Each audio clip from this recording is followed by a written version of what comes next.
rapporteur général. Nous abordons la discussion générale avec la prise de parole de Monsieur Jean-Noël Barrot pour le groupe du Mouvement démocrate et apparenté.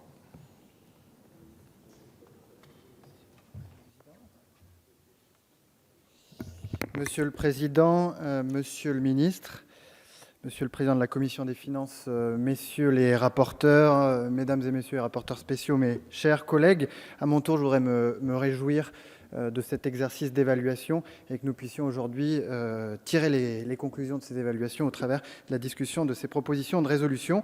Et en l'espèce, la proposition qui nous est présentée par le groupe Mouvement démocrate et apparenté sur la proposition de mon collègue Mattei propose de tirer les conclusions des évaluations d'un dispositif créé par la loi Duflot de 2013 qui habilite le gouvernement à céder des terrains de son domaine privé à un prix inférieur à sa valeur vénale afin de permettre la réalisation de programmes comportant essentiellement des logements dont une partie au moins est réalisée en logement social. Si cette décote doit offrir au pouvoir public un instrument pour répondre à la crise du logement que traverse notre pays depuis de nombreuses années, ce dispositif ne peut perdurer que si ses effets escomptés sont visibles, vérifiables, en particulier au vu des ressources publiques investies. Et de ce point de vue-là, Jean-Paul Mattei l'a rappelé, on peut s'interroger sur l'efficacité de cette mesure. D'abord parce qu'elle n'a pas produit l'incitation en termes de production de logements.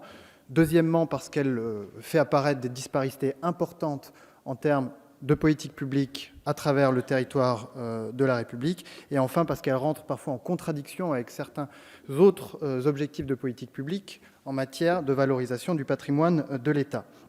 Je voudrais insister notamment sur les objectifs qui avaient été fixés, puisque la décote devait permettre la construction de 110 000 logements en 4 ans, ainsi que la cession de 224 sites propriétés de l'État ou de ses opérateurs.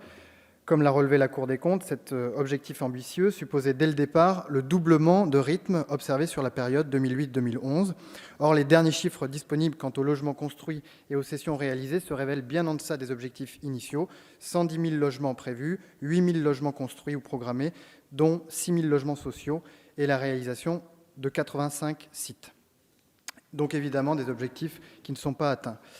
D'autre part, la Cour des comptes montre que la majeure partie de l'effort financier consenti dans le cadre de cette décote a porté sur les zones les plus tendues, en particulier en Île-de-France, au sens des critères formalisés dans le cadre de la politique du logement. Comme l'a rappelé Jean-Paul Mattei, le mécanisme peut aboutir à accorder une subvention exorbitante à la construction de logements sociaux dans certaines collectivités. Il a été cité le cas de la ville de Paris, pour lequel l'État a dépensé plus de 37 millions d'euros pour 386 logements, soit 100 000 euros par logement social, alors que le coût de l'application du dispositif sur le reste du territoire national se limite à 16 000 euros. 16 000 euros contre 100 000 euros sur les opérations soutenues à Paris. Enfin, je le disais, troisième motif de réviser, de réévaluer ce dispositif, la perte de recettes entre parfois en contradiction avec l'objectif de valorisation du patrimoine public, notamment dans certains ministères, comme celui des armées, pour lequel le produit des cessions est destiné au financement des équipements. Parce que le mécanisme de la décote n'a pas atteint son objectif en termes de production de logements et notamment de logement social, parce qu'il fait apparaître des disparités très significatives de dépenses publiques par territoire, et parce qu'il entre en contradiction avec d'autres politiques publiques, ce dispositif au coût élevé doit être évalué et refondu. C'est l'objectif poursuivi par cette proposition de résolution que je vous invite, mes chers collègues, à voter avec les membres du groupe Mouvement démocrate et apparenté. Je vous remercie. Merci beaucoup, Monsieur Barrot. La parole